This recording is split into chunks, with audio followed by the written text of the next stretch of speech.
La ascensión del Señor. Atardecer triunfante. Séptimo domingo de Pascua o jueves de la séptima semana de Pascua. 40 días de júbilos y sobresaltos, de desmayos y esperanzas. Después del más grande de los dolores, la mayor de las alegrías, y luego un silencio expectante, una dicha contenida y la sorpresa causada por el descubrimiento de horizontes maravillosos e insospechados. Era un mundo que se desmoronaba en la mente de los apóstoles para dar lugar a otro mundo hasta entonces desconocido. Pero era necesario vivir. Allá en Bethsaida y en Cafarnaúm estaban ociosos los trasmayos y los esparabeles de otros días, y en el lago nadaban todavía, recamados de iris y esmaltados de nácar, el barbo y el cachuelo, el sollo y la corvina. Bueno era el reino, pero mientras llega la hora, hay que vivir, como antaño, de los peces de Genezaret. Ascensión de Cristo. Pedro y su colegio de hombres y de mujeres reaparecieron en Galilea y surcaron nuevamente en las tardes serenas las aguas milagrosas con sus milagrosas barcas y con sus redes de milagro. Pero su pensamiento vagaba inquieto por todos los caminos de Judea y de Galilea, por las sendas del Calvario, por entre los árboles de Getsemaní, por las estancias perfumadas de Simón el leproso y junto a los sepulcros de piedra de Betania, y mientras espiaban el centellear de las ondas, las sacudidas de la red o el ennegrecimiento del cielo, sus miradas iban inquietas desde los cañaverales de la orilla a los tapiales de las granjas, desde el banco del puente, donde él se había sentado tantas veces, a la turquesa líquida con entonaciones de berilo de aquellas aguas, que tan bien le conocían. Y, de pronto, su voz vibraba en el aire. Era él, que les sonreía y les alentaba, y llenaba sus corazones de esperanzas y certidumbres. Esto fue durante un mes, hasta que sonó la orden del patrón, y entonces quedaron arrumbadas las barcas y arrinconadas las redes y cerradas las viejas casas en el pueblecito marino, que tal vez les vio partir con tristeza. Dispuestos a navegar en más anchos mares, dijeron el último adiós al lago de su infancia, más hermoso que nunca en aquella tentadora mañana de primavera, y, empujados por el espíritu, se encaminaron de nuevo a Jerusalén. Pedro presidía la pequeña caravana, y con él iban los otros 10, María, la Madre del Señor, los hermanos de Jesús, arrepentidos ya de su incredulidad, y otros muchos hombres de buena voluntad, que, atraídos por las maravillas presentidas de aquel reino misterioso, formarían el primer núcleo de la Iglesia. A todos inflamaba el mismo entusiasmo y un vago presentimiento de cosas extraordinarias los llenaba de optimismo. Ya en Jerusalén, su vida era una expectación. Aguardaban infatigablemente. ¿Qué? Tal vez la aparición de un ejército de ángeles sobre la ciudad santa, tal vez la consunción de aquellas murallas por el fuego, o bien la venida del crucificado con toda la gloria y majestad de un rey. En medio de aquella incertidumbre, sentían que la paz iba infiltrándose suavemente en su corazón. De cuando en cuando el maestro se presentaba entre ellos, vivía familiarmente con ellos, se sentaba a su mesa, hablaba del reino de Dios, de sus victorias, de sus luchas y de sus conquistas. Qué alegría poder recibir de su boca las palabras del consuelo y de sus manos el pan que da la vida. Ahora empezaban a comprender, y no en aquella última cena, cuando el sueño les abrumaba y el terror les oprimía, y por todas partes solo se les ofrecían distracciones y preocupaciones. Suspiraban por aquella fuerza prometida que los iba a convertir en hombres nuevos, veían con claridad que se rompían todos aquellos lazos tan dulces que les ataban a su país, a su familia, a sus sueños de aldea y a aquella vida apacible de los pescadores y los campesinos. En adelante todo sería combate, heroísmo y abnegación. Se encontraban ya en el centro de las hostilidades, donde habían de tener el primer choque de aquel mundo que no amaba a Cristo, donde habían de recibir el bautismo de fuego. Y el maestro les decía con una voz cargada de celeste serenidad: estaba escrito, y era menester que el Cristo padeciese y resucitase al tercero día de entre los muertos. y que predicase en su nombre penitencia y remisión de pecados a todas las naciones, empezando por Jerusalén.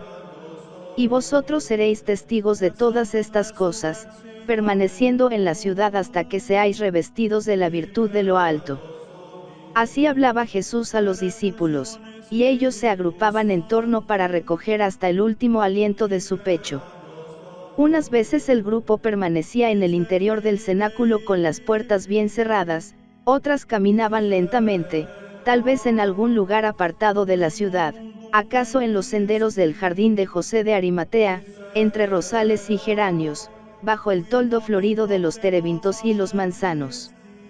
Y un día, en uno de aquellos paseos, Jesús salió con todos sus enemigos camino de Betania. Y ya llegaban al monte del Olivar, cuando se detuvieron. Cómo se despertaban allí los recuerdos. Aún parecían oírse los últimos ecos del discurso en que anunció la ruina del templo y el fin del mundo, aún podían verse en la roca desnuda las huellas de la sangre derramada en la noche de la agonía.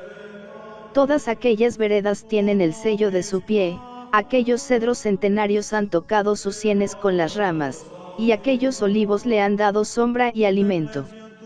Es una tarde dorada, serena, perfumada, una de esas tardes en que el cielo parece haberse fundido con la tierra.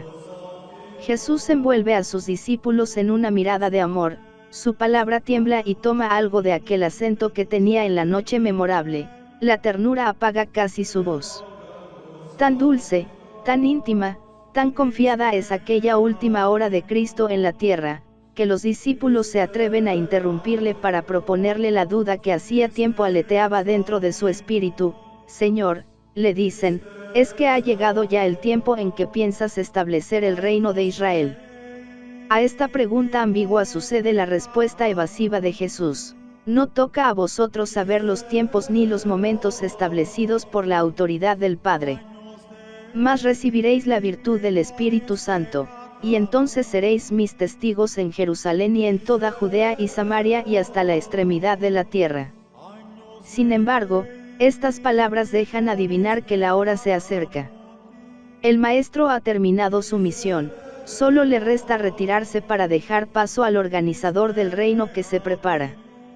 Jesús ya no hablaba, miraba en torno con gozo y ufanía, y acaso sus ojos se nublaban por última vez al fijarse, allá enfrente, en la ciudad infiel, que sonreía envuelta en el oro de la tarde. Después, sus manos se levantaron como para bendecir. Todos le observaban sin perder el menor de sus gestos, cuando advirtieron que se elevaba insensiblemente a los aires, que se alejaba rodeado de un nimbo glorioso y que no tardaba en quedar vestido de una nube resplandeciente, que le envolvía y le ocultaba a sus miradas, fijos en lo alto, inmóviles de estupor. Ellos miraban hacia la nube envidiosa, y seguían mirando todavía, cuando los hombres vestidos de blanco aparecieron sobre sus cabezas y les dijeron: varones Galileos, ¿por qué estáis mirando al cielo? Este Jesús, que de entre vosotros ha sido arrebatado al cielo, volverá de allí de la misma manera que le habéis visto subir. Los discípulos comprendieron, les bastaba la presencia invisible. Adoraron en silencio, y rumiando su melancólica alegría, se volvieron a Jerusalén. Ascensión de nuestro Señor Jesucristo y nosotros debemos alegrarnos con ellos, porque aquella subida era el acabamiento de la obra de Cristo y al mismo tiempo el triunfo de nuestra carne. Nos gozamos por la gloria de aquel cuerpo poco antes humillado y desfigurado, que con sus dolores nos mereció la gracia de la redención, y un santo egoísmo nos hace comprender la verdad de aquellas palabras misteriosas que él había dicho a sus discípulos: os conviene que yo me vaya. Ese vuelo sublime da también alas a nuestro corazón, aviva nuestra confianza, despierta nuestro optimismo, y nuestra fe canta jubilante las palabras del credo: subió a los cielos y se sienta a la diestra de Dios Padre. Se sienta como Rey, que hoy inaugura su triunfo, y como Pontífice Supremo, que vive siempre para interceder por nosotros después de haber ofrecido con su muerte una oblación de valor infinito. Esta es la consecuencia consoladora del misterio de la Ascensión, la palabra ininterpretable, que decía San Pablo. Tenemos, añade el apóstol, un pontífice santo, inocente, apartado de los pecadores y encumbrado sobre los cielos, que no entra en un tabernáculo hecho por mano del hombre, sino en lo más íntimo de la divinidad. Pero no entra solo, y esto es lo que hace más admirable la obra divina, haciendo que la realidad exceda a todas las figuras y a todas las ambiciones del alma humana. Nuestro pontífice nos lleva consigo, porque nosotros somos sus miembros, su plenitud, como dice San Pablo. Y esto no es un símbolo, sino un hecho inefable, una realidad espléndida capaz de hacernos felices en medio de las miserias de esta vida. Nuestra esperanza es segura, el cielo estaba cerrado, pero quedó abierto con el triunfo de Jesús, Dios de Dios y carne de nuestra carne. Ya está señalado nuestro puesto en el banquete, y se cumple el anhelo de la oración sacerdotal del cenáculo: Padre, es mi voluntad que allí donde yo estoy se encuentren ellos conmigo, a fin de que vean la gloria que me habéis dado, y que el amor con que me habéis amado también sea con ellos, y que yo mismo esté en ellos.